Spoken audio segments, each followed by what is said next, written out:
Bienvenue dans ce nouvel épisode qui est une capsule, donc la capsule numéro 4, en lien avec la thématique de la foi en l'amour de Dieu. Et cette dernière va s'intituler « Au-dessus de tout ». Oui, il s'agit de l'amour de Dieu qui est au-dessus de toute considération humaine, donc culturelle, intellectuelle, religieuse, professionnelle, financière, raciale, ethnique, clanique, tribale, etc., etc., etc. Oui, l'amour de Dieu est au-dessus de toutes ces considérations et on a besoin de le réaliser. Et dans cette capsule, on va vraiment aborder quelques points qui vont davantage renforcer cette conscience en nous que Dieu est au-dessus de tout. Vous savez, la base de cette série de capsules, en fait, c'est ce texte dans 1 Jean 4, 16, mais aussi dans Jean 3, 16, qui dit que Dieu a tant aimé le monde qu'il a donné son Fils unique afin que quiconque croit en lui ne périsse point, mais qu'il ait la vie éternelle. C'est désormais presque une récitation parce que tellement on a grandi dans cette répétition-là, on va dire ça comme ça, que finalement ça devient systématique un peu comme lorsqu'on appuie un bouton. Vous voyez, on appuie un bouton et ben tout de suite il y a un processus, un mécanisme qui s'enclenche et puis voilà. Donc je pense que ce que je suis en train de dire résonne chez vous parce que si vous êtes né de nouveau, vous avez accepté le Seigneur, certainement vous êtes familier ou familière à ce passage-là, comme c'est le cas pour moi.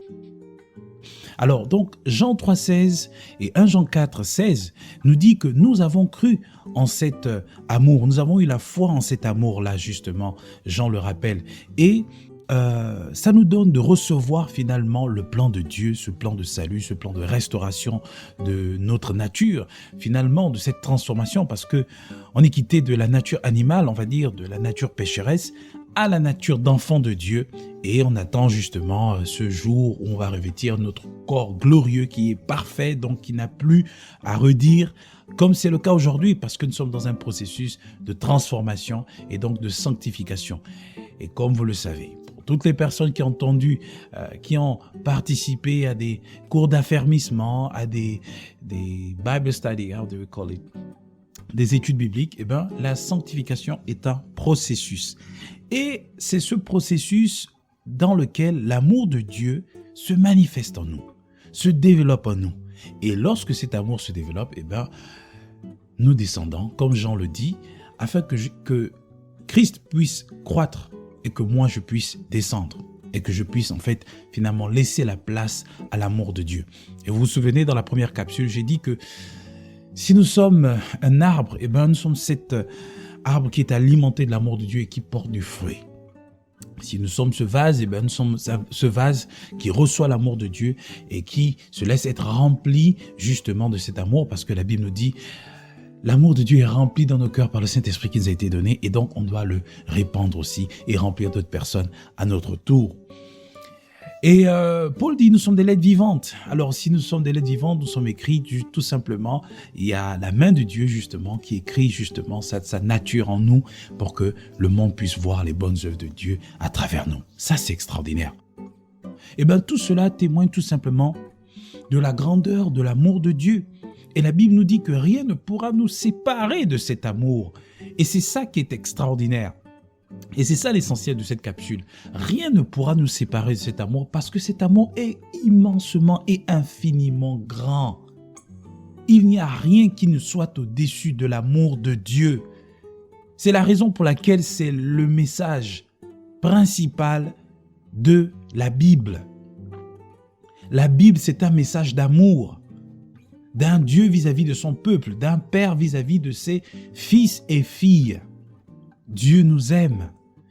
Et quand on dit Dieu a tant aimé le monde qu'il a donné son Fils unique, Dieu, celui qui est à l'origine de cette faveur imméritée, il donne cet acte de grâce à qui? Au monde, nous les bénéficiaires. Donc Dieu nous a tant aimé qu'il a agi en notre faveur de façon inconditionnelle, parce qu'il n'y a rien en nous qui méritait l'amour de Dieu, qui exigeait à ce que Dieu nous accorde cette grâce. Rien. La Bible nous dit qu'à tous sont péchés et sont privés de la gloire de Dieu, sont privés de la présence de Dieu. Mais Dieu est tellement bon et tellement miséricordieux qu'il a décidé de nous favoriser à travers le bien-aimé en nous rachetant. Parce que personne ne pouvait le faire. Et ça, c'est une bonne nouvelle. Et ça, c'est la bonne nouvelle de la grâce de Dieu, la bonne nouvelle du royaume de Dieu. Comment ne pas être joyeux lorsqu'on parle de l'amour de Dieu? Parce qu'on reconnaît que nous ne méritions rien. On reconnaît que nous ne sommes rien, que nous ne valons rien. Et que sans lui, nous ne sommes rien, nous sommes perdus éternellement. L'amour de Dieu. Et Dieu dit, Jésus, donc, inspiré par Dieu, dit que si une femme oublierait le fruit de ses entrailles, lui, il ne nous oublierait jamais. Et ça, c'est une phrase extraordinaire. Vous savez, sur cette terre, comme je le disais tantôt, rien n'est au-dessus de l'amour de Dieu, y compris l'amour maternel. Vous savez, l'amour maternel, c'est le plus grand amour humain qui puisse exister. Alors là, les faits le montrent et le démontrent à suffisance. L'amour d'une mère n'est pas comparé à l'amour d'un père. Un père peut aimer son fils, il peut aimer... Je parle bien de père physique, hein, parce que le père éternel, son amour, et oh là là, oh là là, oh là là, oh là là. Hein? Vous avez un peu à l'image... Voilà, c'est une parenthèse très rapidement. Je n'ai pas envie de m'écarter de l'idée que je développais. Le père qui a reçu son fils prodigue, le fils prodigue, vous voyez comment il a reçu? Il n'a pas tenu compte de son état de péché. C'est l'amour de Dieu, c'est l'amour du Père céleste, c'est l'amour du Père éternel. Waouh, c'est juste une parenthèse. Pour revenir sur l'amour maternel, vous savez, rien n'est au-dessus de l'amour maternel. Une mère, même lorsqu'elle va apprendre que son fils a été pris en flagrant délit, elle va toujours le soutenir, elle va toujours le défendre, elle va même parfois être dans le déni parce qu'elle est tellement remplie d'amour à l'égard de son enfant. Elle va dire non, mon fils n'a pas fait ça, c'est pas sûr qu'il l'ait fait. Une mère qui aime son fils. Un peu comme les animaux, vous savez, même les animaux, les femelles, lorsqu'elles ont donné, on va dire, elles ont donné naissance à leurs petits, si vous amusez à tourner autour, ben elle va vous charger. Un peu comme lorsqu'on était petit, parfois on voyait des poussins avec des poules et tout, et on voulait s'amuser à toucher un peu les poussins parce qu'on voyait que c'était tellement mignon, tellement beau. Mais lorsqu'on se rapprochait un peu de trop près, ben, la poule, elle nous chargeait tout de suite. Vous imaginez un peu le scénario, genre, elle est là, quoi? Qu'est-ce que tu fais là? Eh bien, elle court tout de suite et puis elle nous charge. Enfin, du moins, elle nous poursuit. Et après, on court et tout ça, on fuit et voilà. Vous voyez? Tout simplement parce qu'elle veut protéger sa progéniture. Il en est de même pour la femelle du chien, hein, les chiennes. Ben, moi, je me souviens quand on était petit, parfois, on ne devait pas se rapprocher, on l'a laissée dans un endroit, voilà, parce que ben, elle est vraiment agressive. Donc, tout ça témoigne que, d'un point de vue naturel, l'amour d'une femme, l'amour, d'accord, féminine, est extrêmement puissant.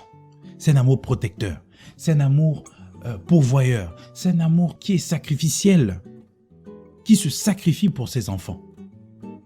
Et nos parents ont tellement fait pour nous, en l'occurrence nos mamans, les personnes qui ont eu la grâce d'avoir des mères. C'est vraiment une grâce parce qu'il y a certains qui n'en ont pas. Donc tout cela témoigne à suffisance la puissance de l'amour maternel. Et Dieu dit, Dieu qui a créé le ciel et la terre, qui a créé l'homme, qui a créé la femme, il dit, même si une femme oublierait le fruit de ses entrailles, moi l'Éternel, je ne t'oublierai jamais. Donc ton péché n'est pas aussi grand, votre péché n'est pas aussi grand, aussi puissant que l'amour de Dieu. Parce que la Bible nous dit, là où le péché abonde, la grâce, l'amour surabonde. La grâce, la manifestation de l'amour surabonde. Donc Dieu est au-dessus de nos péchés, est au-dessus de nos limites, est au-dessus de nos imperfections et de nos manquements. Ça, c'est l'amour de Dieu. Rien n'est au-dessus de l'amour de Dieu.